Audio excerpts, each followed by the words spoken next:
Saya namanya saya Muhammad Tika. Saya Salma Fitri Badriah. Saya Sarah Kayla Ramdhani. Saya Arsyada Meisha. Saya Raisa Yudhadir. Selamat Menyaksikan.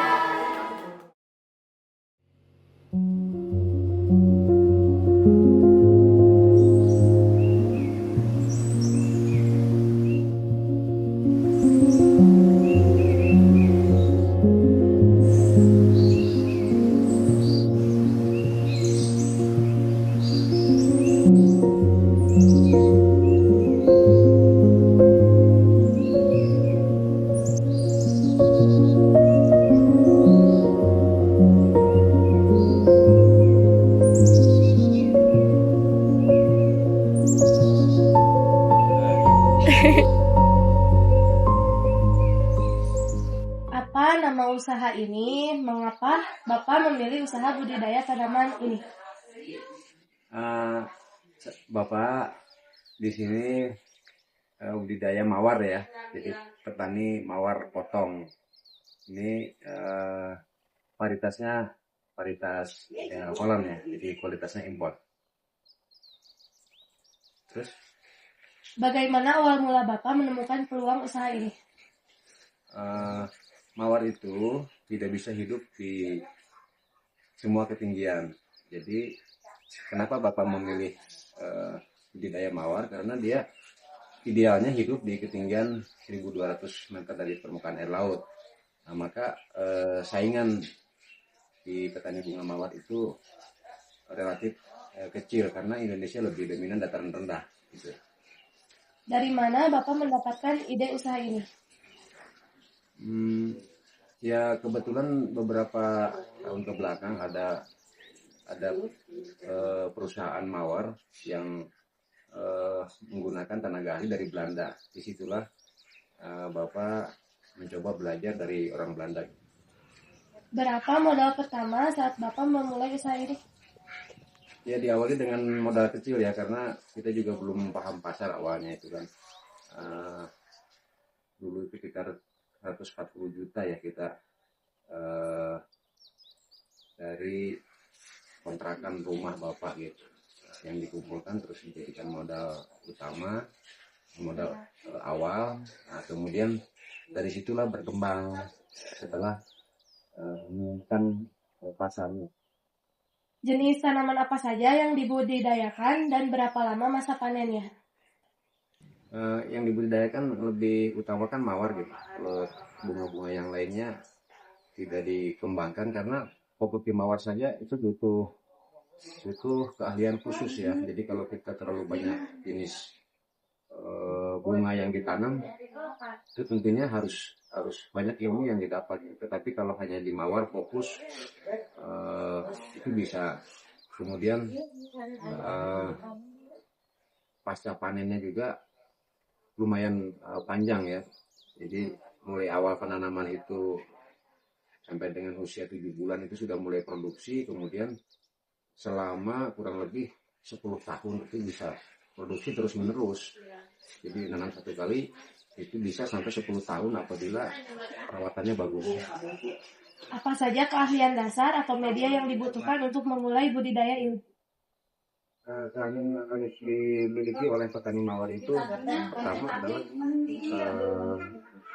mengokulasi ya. Jadi mengokulasi itu entres mawar impor diokulasi dengan mawar lokal ya. Itu keahlian itu yang harus dimiliki. Kemudian keahlian dalam memilih varietas, di mana pasar itu dominan membutuhkan varietas warna apa gitu. Jadi harus selalu ada korelasi dengan pasar gitu ya. Bagaimana cara Bapak agar tidak mengalami gagal panen? Ya untuk mengatasi gagal panen, langkah yang paling bagus itu adalah pencegahan terhadap berbagai penyakit ya. Jadi secara kontinu itu kita dengan membuat program pengobatan, pemupukan, dan itu yang tidak boleh dilewati gitu. Ketika itu dilewati, kadang di obat, kadang tidak, kadang di pupuk, kadang tidak. Jadi nanti kecenderungan hasil produksi juga tidak stabil. Siapa target konsumen utama dari hasil budidaya ini? Target konsumen utama bunga mawar ini ini aja Floris ya. Floris itu pasar bunga, pasar induk Rawablong. Dari situ agen di sana itu bisa distribusi sampai ke luar negeri, ke antar pulau gitu. Tapi karena Bapak masih banyak kesibukan, hanya fokus hasil produksi dijual ke satu titik saja, ke Rawablong. Tantangan atau kendala apa yang paling sering dihadapi, misalnya hama, cuaca, atau harga pasar, dan bagaimana cara mengatasinya? Adalah yang dialami ya itu sangat banyak ya. Misalnya saja cuaca itu di setiap tahun itu ada di Indonesia itu musim angin ya. Nah, karena tanaman mawar ini di dalam greenhouse ya, atap plastik ya. Jadi di musim angin itu yang sering greenhouse tertiup angin, terpahan angin sampai sering ambruk gitu. Nah, kemudian di musim angin itu juga air hujan sering masuk, terbawa angin masuk ke kelopak vakum ini ya. Jadi kalau ini terkena air, kadang-kadang bercak-bercak, warna bunganya tidak cerah gitu, tidak sempurna warnanya itu. Jadi ada bercak-bercak itu kendala yang paling utama dalam tahun terjadi. Kemudian kendala-kendala ringan ya itu saja, hama-hama yang tidak kontinu perawatannya ya setiap saat itu selalu menghantui gitu, selalu datang, maka harus kontinu saja. Apakah Bapak pernah mengalami kerugian dalam usaha ini? Kerugian dalam usaha ini dari sisi pasar mungkin enggak ya, tapi lebih banyak kerugian itu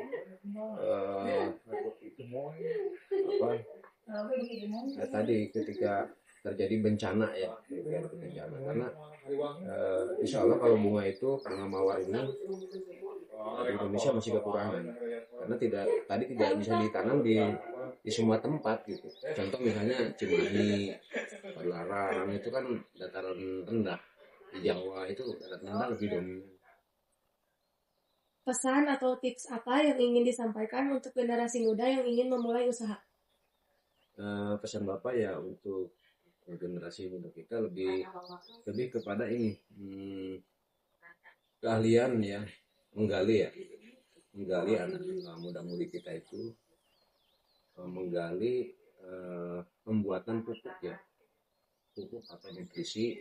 Nah, sementara kita masih ketergantungan dengan pupuk-pupuk dari luar gitu, yang non subsidi, itu kan nilainya mahal. Jadi Bapak dulu nanam mulai harga IPK 2.500, sekarang sudah di atas 15.000. Nah, itu mungkin ada alternatif lain ketika generasi muda-mudi kita mampu improve gitu ya, membuat jenis-jenis pupuk yang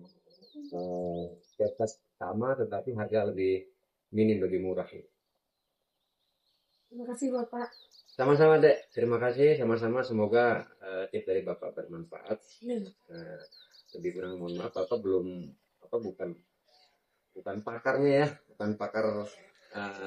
Ini dari otodidak ya, lebih mempelajari mawar ini ya, otodidak. Tidak mungkin kalau kalian mencari sumbernya juga mungkin sulit karena otodidak. Ini yang didapat langsung dari pengamatan, analisa orang ahli dari Belanda tadi. Terima kasih. Hai.